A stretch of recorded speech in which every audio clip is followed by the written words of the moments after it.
اقبال یک شعر جالبی داره، میگه خدا آن ملتی را سروری داد که تقدیرش به دست خیش بنوشت. به آن ملت سر و کاری ندارد که دهقانش برای دیگری کشت. این نظام و این آخوند و این سپاه و این اطلاعات اگر که در مقابل اینا اقدامی صورت نگیره همینطوری میکشن مردمو. مگر در این 35 سال نکشتن؟ خداوند اون ملتی رو سروری میده که در مقابل ظلم و ستم قیام بکنه. در انقلاب اخیری که در کودتایی که در ترکیه صورت گرفت،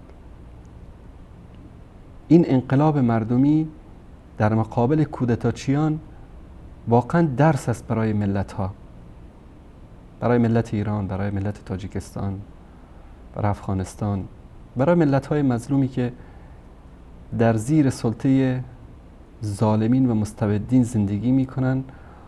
حالا به خاطر نمیخوایم درگیری بشه، نمیخوایم اوضاع امنیتی به هم بخوره، نمیخوایم. اگر ملت ترکیه اینطوری فکر میکردن در شب کودتا بی خیابون ها نمیریختن. تصاویرشون همتون دیدید، در زیر تانک های کودتاچیان نمیخوابیدن، سینه هاشون رو در مقابل گلوله های مسلسل های هلیکوپترهای کودتاچیان سپر نمیکردن. میلیون ها نفر از همه چیز خودشون نمیگذشتن و میگفتن که حالا کودتا میکنن، خب 4 تا دیگری میاد حکومت میکنه، به ما چرا بریم تو کوچه و خیابون.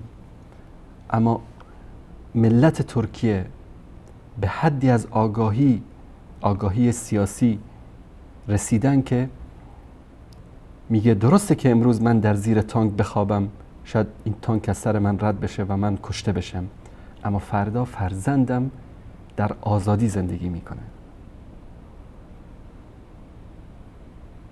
ملت هایی که کنار بیان با ظالمین، ملت هایی که سکوت بکنن در مقابل ظلم، چه بهتر که همین گونه در زیر چکمه های ظالمین خورد بشن.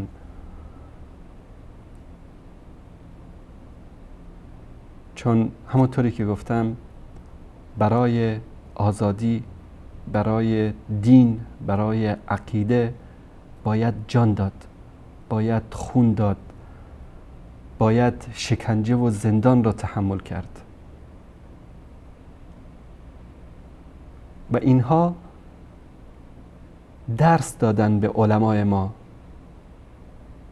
به کسانی که با این نظام همکاری میکنن، به دعوتگرانی که به خاطر مصلحت سکوت میکنن،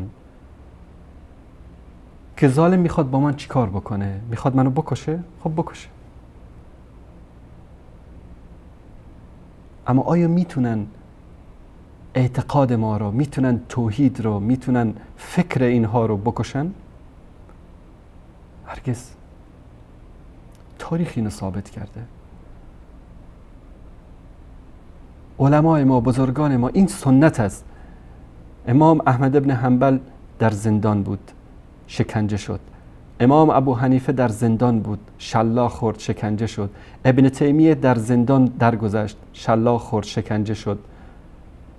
اصحاب رسول الله دست مشرکین شلاق خوردن، شکنجه شدن. این سنت الهی است. اگر میخواید جامعه شما در عزت و شرف زندگی بکنه، باید عده‌ای باشن که ایثار و فداکاری بکنن.